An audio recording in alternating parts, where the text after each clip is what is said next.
여러분, 투자 이야기만 나오면 우리는 보통 이런 생각부터 합니다. 그래서 얼마 벌 수 있는데요? 맞죠?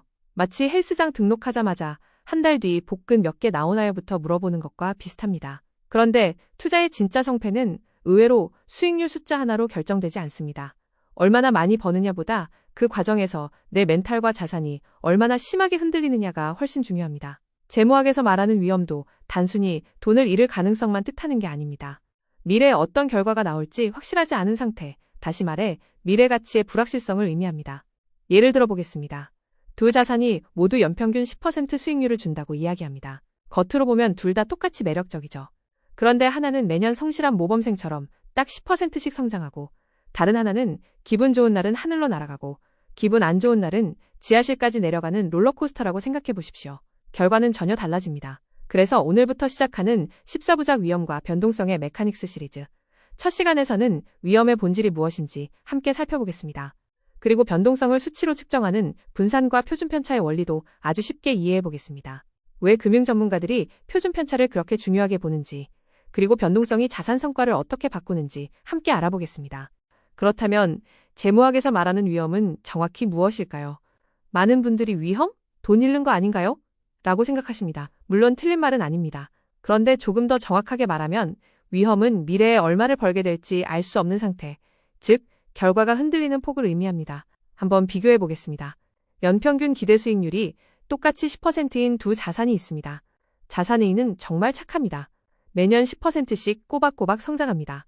마치 출근 도장을 하루도 안 빼먹는 모범 사원 같습니다. 반면 자산 B는 어떨까요? 첫 해에는 40% 오르고, 다음 해에는 20% 떨어지고, 그 다음에는 30% 오르고, 또 다음에는 10% 떨어집니다. 완전히 감정 기복 심한 주말 체중계 같습니다. 어제는 행복한 숫자가 나오더니 오늘은 현실을 직시하게 만들죠. 그런데 신기하게도 두 자산의 산술평균 수익률은 둘 다 연 10%입니다. 숫자만 보면 똑같습니다. 하지만 투자자가 느끼는 현실은 전혀 다릅니다. 자산 A는 예상한 경로대로 꾸준히 갑니다. 반면 자산 B는 내가 투자한 시점과 돈을 빼는 시점에 따라 웃을 수도 있고 울 수도 있습니다. 어떤 경우에는 큰 손실을 경험할 수도 있습니다. 바로 이런 흔들림의 정도를 변동성이라고 부릅니다. 그리고 이 변동성은 투자 성과를 좌우하는 가장 중요한 요소 중 하나입니다. 그렇다면 이 흔들림을 어떻게 숫자로 측정할까요? 통계학에서는 아주 똑똑한 도구 두 개를 사용합니다. 바로 분산과 표준편차입니다. 먼저 분산은 각각의 수익률이 평균에서 얼마나 떨어져 있는지 계산한 뒤 그 편차를 제곱해서 모두 더하고 평균을 낸 값입니다. 여기서 많은 분들이 이런 생각을 하실 수 있습니다. 아니, 멀쩡한 숫자를 왜 굳이 제곱까지 하죠? 좋은 질문입니다. 만약 평균보다 높은 값은 플러스, 낮은 값은 마이너스로 두면 서로 상쇄돼 버립니다. 열심히 계산했는데 결과가 0이 나올 수도 있습니다. 마치 월급 들어온 날 커피를 너무 많이 사 마셔서 통장 잔고가 다시 현실로 돌아오는 것과 비슷합니다. 그래서 편차를 모두 제곱해서 양수로 바꿔주는 겁니다. 그 다음 등장하는 것이 표준편차입니다. 표준편차는 분산에 다시 제곱근을 씌워 원래 척도로 되돌린 값입니다. 예를 들어 평균 수익률이 10%이고 분산이 25라면 표준편차는 5가 됩니다. 결국 분산과 표준편차는 모두 데이터가 평균으로부터 얼마나 멀리 퍼져 있는지를 보여주는 도구입니다. 쉽게 말하면 이 자산이 얼마나 얌전한가, 아니면 얼마나 난리법석인가를 숫자로 알려주는 장비라고 보시면 됩니다. 그런데 금융실무에서는 분산보다 표준편차를 훨씬 더 많이 사용합니다. 왜 그럴까요? 이유는 생각보다 단순합니다. 바로 단위 때문입니다. 분산은 편차를 제곱해서 계산하니까 원래 단위가 %였다면 결과는 %의 제곱이 됩니다. 여러분도 누군가가 이 자산의 분산은 25% 제곱입니다 라고 말하면 아마 이렇게 물으실 겁니다. 그래서 좋은 건가요? 나쁜 건가요? 그리고 %제곱은 대체 뭘 먹는 건가요? 직관적으로 이해하기가 어렵습니다. 반면 표준편차는 분산에 다시 제곱근을 적용해서 원래 단위인 %로 돌아옵니다. 그래서 표준편차가 5%라고 하면 바로 이해할 수 있습니다. 아, 평균 10%를 중심으로 대략 플러스 마이너스 5% 정도 움직이는구나. 훨씬 현실적이고 이해하기 쉽죠. 결국 분산은 변동성을 계산하기 위한 중간 과정이고 실제로 비교하고 판단할 때는 표준편차가 최종 성적표 역할을 하게 됩니다. 자, 이제 가장 중요한 부분입니다. 변동성이 커지면 자산에는 두 가지 심각한 문제가 발생합니다. 첫 번째는 미래 결과를 예측하기가 어려워진다는 것입니다. 흔들림 폭이 커질수록 내가 어디에 도착할지 알기 어려워집니다.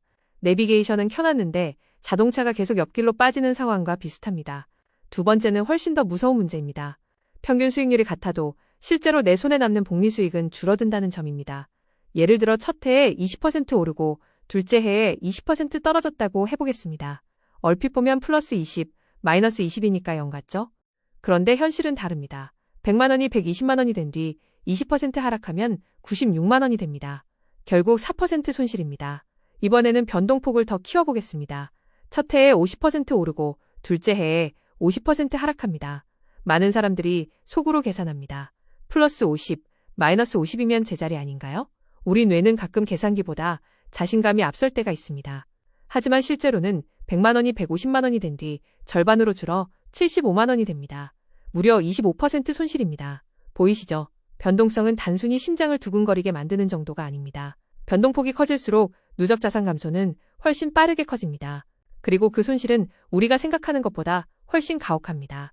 오늘 우리는 아주 중요한 사실 하나를 확인했습니다. 투자의 본질은 높은 수익률만 쫓는 게임이 아닙니다. 사실 더 중요한 것은 변동성을 얼마나 잘 통제하느냐입니다. 재무학에서 위험은 미래 가치의 불확실성입니다. 그리고 그 불확실성의 크기는 표준 편차라는 통계적 도구를 통해 측정할 수 있습니다. 또한 산술평균 수익률이 같다고 해서 결과까지 같은 것은 아닙니다. 변동성이 큰 자산은 복리의 힘을 조금씩 갉아먹고 결국 장기적으로 자산 성장을 크게 훼손할 수 있습니다. 그래서 현명한 투자자는 수익률만 보지 않습니다. 먼저 변동성을 확인합니다. 다시 말해 얼마나 벌 수 있는가보다 얼마나 안정적으로 벌 수 있는가를 먼저 살펴봅니다. 여러분도 앞으로 투자 상품을 볼 때 수익률 숫자만 보지 마시고 꼭 표준 편차와 변동성을 함께 확인해 보시기 바랍니다. 생각보다 훨씬 많은 것을 알려줄 것입니다.